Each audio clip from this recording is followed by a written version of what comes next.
Clevedon Skate Project's plans for the skate park have been evolving over some time. So originally, the plan was just to redevelop the existing skate park into a more modern concrete skate park. So currently it's about 15, 20 years old. It's past its lifespan. So the original idea was just to see whether we can raise funds to redevelop that space. We will redevelop the skate park, but try and get lots of the bikes off of it. With that in mind, because we've got this other space, is to make a really good bike pump track. So that's been our aim of trying to put activities and events and to help improve confidence. And the other aim is to try and think about it more in a more community sense. So it's not just about the physical infrastructure of the skate park, but also about the community in which that skate park serves. I've been skating a year and a half now, year and a half. So yeah, I skate here, but normally I'll just go up to Nailsy or Rush, which kind of like, because it's metal, it hurts if you slam, so that's not fun. But yeah, concrete's not too bad. They're not as slippy, because at the moment it's like slippy. So, but what do you get out of skating? I don't know. It's just lots. It's just you can kind of relax with it, and you can kind of just do your own thing, and you can kind of just be creative. And that's the thing I like about it, is you get people all ages and of all different backgrounds, and they all just like united by this one thing. So it's kind of cool.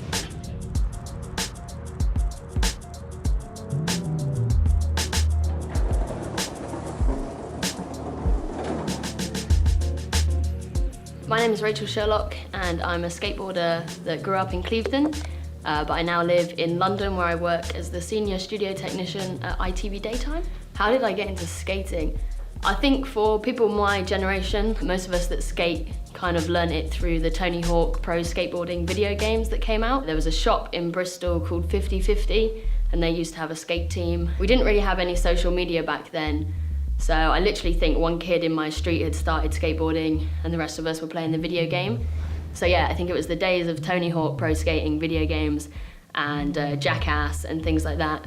And so we all got skateboards and started skating. I haven't actually been skating for that long, but this year I'm ready to devote myself and gonna properly skate. But it's been really hard since most of the roads in Clevedon are covered in grit, and the metal skate park down the Salt House is always wet and it's incredibly dangerous. It's so easy to slip. It's like a death trap for me. And the only real skate place is a DIY skate park, but now that it's December and it's raining a lot, it's always wet. Even if it's sunny, it's wet. It's slimy, it's dangerous, there's rocks everywhere. And for someone like me, who only just started skating and doesn't really have anywhere to go, it makes it seem really harder than it is when you're in Clevedon. I remember first getting involved in the Clevedon Skate Park. So basically, there was a bunch of us skating in Clevedon and we didn't have anywhere really to skate apart from the street. And obviously that's not very popular. And we were attending a youth session at the barn, which was opposite Safeway, which is now B&M, I think. So they organised sessions for us, and we formed a group called Skate On, which was SK8 and the word on. And we started getting meetings with the council and started getting funding together. And I was really young. I remember I was the only girl on the part of the group, and a lot of the boys were older than me. And I remember we got this really important meeting with the council. But one of the older boys was kind of pitching the idea of how we wanted the skate park to look and what kind of things we wanted in it.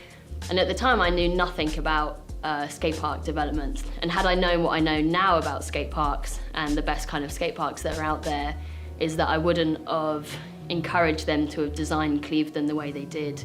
Clevedon's kind of made of metal, and as it's located down the seafront, it means that early morning, even if it's a really sunny morning, it has a lot of condensation on the ramps, which is really bad, which basically makes it unskateable for part of the day. Also in summertime, they're metal ramps, so then they get absolutely boiling. There was a newspaper article for a woman who'd put her baby down on one of the ramps on the hottest day of the year, not in Clevedon Skate Park, but in one that was very similar. And I think the baby got severely burnt. So I know moving forward that the best skate parks that are out in the UK and around the world are made of concrete, and it's like a quick drying concrete. So I think if Clevedon was ever to be redesigned, they should definitely go for like this quick drying concrete, and it kind of makes it flow and it makes it nice to look at, which I think is really important, because if you're gonna develop a skate park into a community like Clevedon where the beach is so popular and you can walk along the promenade, you want families and anyone that visits it to kind of like see it and think, oh wow, that looks really nice, where like metal ramps and tarmac just don't kind of go with the landscape and the architecture. So I think definitely the way forward if we get a new skate park is to look at like concrete.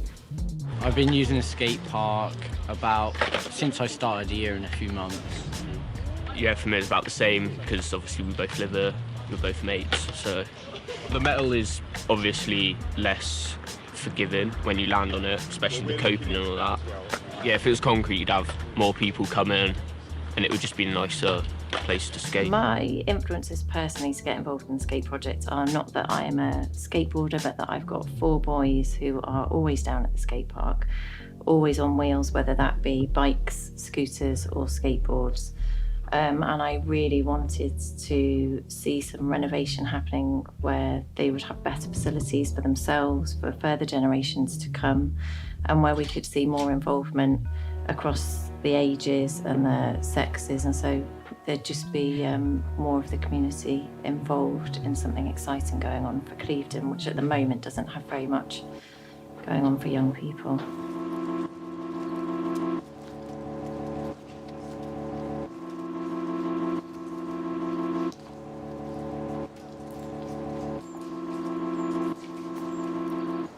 We got to the skate park, it was all grey, scratched up, and it looked quite boring. The wood was all wet, and there was not much to go up, really. We started doing them white at first, because we couldn't just put the colour straight on there.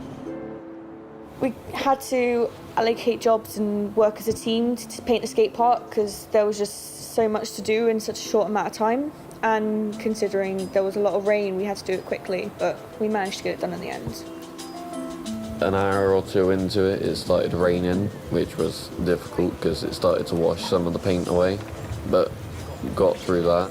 And throughout the day, we started moving to the orange colours. Clevedon DIY gave us paint for the skate park, and it just helped us really well. A man from the cafe next to the skate park brought us down some drinks to help us keep going with our project. By the end of the day, the skate park was looking very good. It was a massive improvement over what it was.